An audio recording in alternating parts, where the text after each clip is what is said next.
everybody! As a lot of you know, if you follow me on social media or if you've been seeing any of my recent videos, you know I've just got back from Thailand. I'm now in New Zealand, and as usual I thought I would run through the expenses of Thailand. Now I always say how expensive is Thailand in the title, when technically for these kind of countries I should probably write how cheap is Thailand. It's probably a bit more fitting. We'll start off with my favourite topic, food and drink. Once you're in Thailand, you're not gonna go hungry. Trust me, there are street vendors absolutely everywhere. They are lining the streets, just waiting for you to come back and smell the amazing like dumplings and wontons and hanging up ducks so they fly in your face. I don't know what I'm talking about, I've had a very weird morning. And I would 100% recommend you eating off the streets for 99% of your meals because it's just where you get the best food. And for something like pad thai or pork and noodle soup or blood red pork soup, which is really famous in Thailand, then you'll be looking at paying around 30 to 50 baht. And just a conversion, 50 baht is about £1. Not too shabby. It comes to water, you'll be paying 10 baht for a small bottle and 20 baht for a large, so I mean it's just pennies. And for all you beer drinkers out there, if you go to a bar you'll be looking at spending between 70 and 120 baht per pint. Depending on where you go, it is a very touristy area, you are going to pay more and it's going to be practically the same prices as it is in England. So food and drink is so super cheap, but what about the big one? The one thing that drains your budget? Accommodation. Now, we stayed in 3 different kind of places in Thailand and 3 very different prices. So when we first got to Bangkok, we booked in an Airbnb apartment. It was absolutely amazing. We had our own kitchen, bathroom, living area, huge double bed, huge balcony on the top floor overlooking Bangkok, and that came in at around £17 a night, but that's for both of you. Of course you can get cheaper if you want to stay in a dorm room in Koh Sang Road, then you'll be paying a few pounds a night, but I'm over hostels at this point in my life. I'm really over them. I did them in Australia, I did them through Europe. I'm over them. I need my own space, and especially because I work from home, I need quiet and an area and Wi-Fi which isn't being used by 500 other people. Then when we got to Chiang Mai, we just went and we heard about this guest house, so we just arrived and went and found the guest house, and it was amazing. For a fan room, double bed, it came in at 450 baht, which is £9, so that's £4.50 each. If you want to go for a aircon room, then I believe they're around 650, 700 baht. So only an extra £4, £2 each to add on top per night if you want aircon. And we were lying in bed the first night, sweating with this fan just blowing hot air on us, thinking, was this really worth saving £4 for? And we were like, no, it's not. And then when we went back for a night in Bangkok, we stayed in a hotel, just cheap hotel. We only had half a day there before we caught our flight over to Auckland. This hotel came in at just over £20 a night. But this hotel did have a massive like infinity style pool on the roof.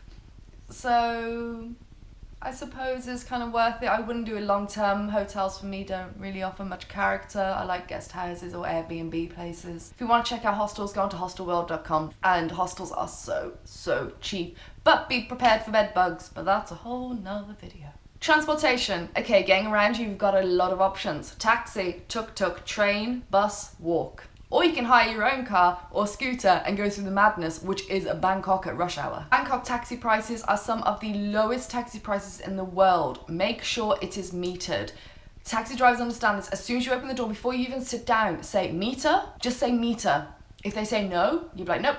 Close the door, they are going to rip you off. Taxi drivers in Bangkok, they know they're expected to put their meter on. Most of them are like, yeah, cool, meter, and you'll see them put it on. Meter starts at 35 baht, and you have to go quite a long way for it to go up to anything extravagant. You normally getting around the city from one temple to the next or something like that will cost you about £1. Trains in Bangkok are really cool as well, and you'll be paying between 30 and 70 baht per ride depending on how far you're going. So I can't actually give you a price, but it's around £1, £1.50 absolutely maximum if you're going one end of the line to the other. Buses are also super cheap, coming in at 9 baht.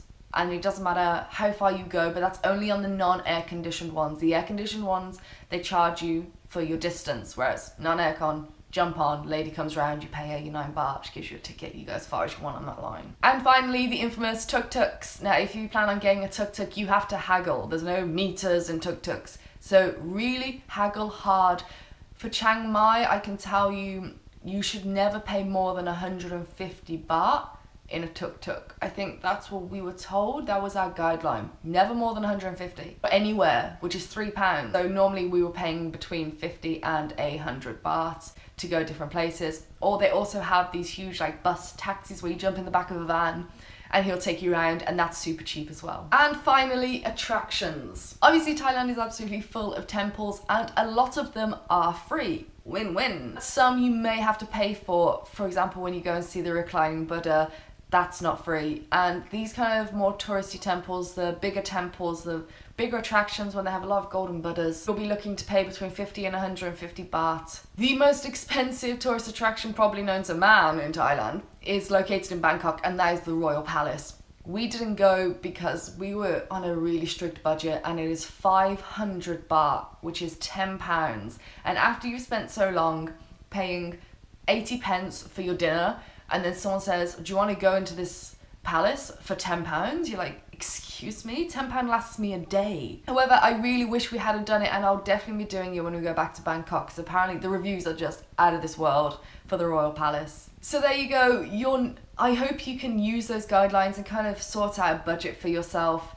We didn't end up spending that much. When you're paying 50 baht a meal and you eat out 3 times a day, and bottles of water, which is what you're going to be drinking mainly, is only 10 baht, 20 baht. As you can see, you're not spending a lot. Accommodation obviously will always be the most expensive thing you're putting your money to, but our guest house, like I said, was 450 baht, and it was an amazing guest house, and you can get cheaper if you want.